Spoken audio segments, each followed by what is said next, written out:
Hey, bud. Watch out there. Oh, it's cold out here, bud. I've always felt incredibly fortunate to have met, fallen in love with, and married my wife. She's easily the smartest person I know, which makes arguing fairly pointless, and she comes from a wonderful family. There are countless things that give me confidence in saying that. One of them is their tradition of made gifts at Christmas. It began as a way for my in-laws to teach their 3 children the value and joy of creating something and giving. For someone like me, who loves to work with his hands, build, and be creative, and hates the commercialism of our society on a regular day, let alone Christmas, it's perfect. Each year, everyone in the family makes one gift for every other person in the family. There are usually themes that reflect each maker's personality and interests. My sister-in-law's husband is an electrical engineer, has an incredible shop, and is one of those people who can just look at a broken engine and suddenly it's fixed. He gives each of us a free oil change and a tire rotation every year. My sister-in-law knits us all something beautiful, warm, and useful, from sweaters to mittens to hats or socks. My brother-in-law's wife, the newest member of the family, at least until they had their daughter a couple years ago, is from the southern U.S. and introduced me to pimento cheese. She makes me a tub of it every year. All of these gifts are thoughtful, wonderful, and, at least for me, one of the real highlights of the holiday season. I also very much enjoy the time each year that I spend making gifts. I'm putting together this series of videos to publish all at once when Christmas has come and gone, because some of the recipients of my gifts watch this channel, and I want all of these to be a surprise. Ziggy thinks we're going for a walk. We're actually coming out to see how the wood stove's doing. By the time anyone sees this, I will have had the best time yet making gifts. I wasn't sure for a while why that was. But then, upon reviewing all this video footage, I realized the answer. The homestead is starting to become organized to the point where being in the workshop, or basement, or garden is enjoyable instead of stressful. I'm really starting to enjoy the new cleanliness and organization of the workshop, and the fact that I have plenty of perfectly sized firewood stacked on the workshop deck and ready to make the space even more enjoyable. When it's very cold, and the wood stove in the shop is really only keeping the bite at bay, I still need to wear a coat.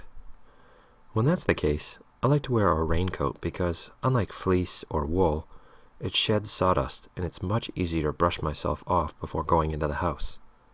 That's really more of a marriage tip than a woodworking hack. That said, let's get started on some of these gifts.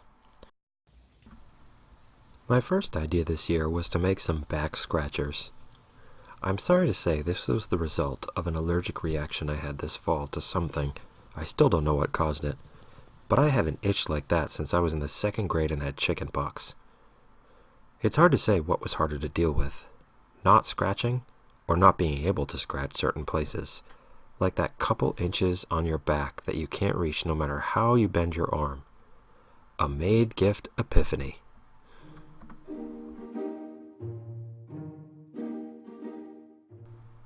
I mentioned loving how organized my workshop is now. One of the projects I undertook while going through my fall cleaning phase a few weeks ago, though I'm not sure I can technically call that phase done, was this series of shelves. Before the whirlwind tour of organization, I had only this skeleton. Now, I have a shelf just for sandpaper, and 3 hidden drawers where all of my drill bits are organized by head type and auger size. It's awesome. If by some strange coincidence an instructions engineer for DeWalt is watching this video, please consider that there is a better way to prep the sandpaper for your sander than that listed in the instructions. Those say to bend the front and back of each square over the edge of a table so they conform and go up and over the sander plate, but under the grips. I followed that instruction for a while after buying this sander, but was never really satisfied. Now, I wrap each edge around a screwdriver to curl them, then install on the sander. It seems to work much better.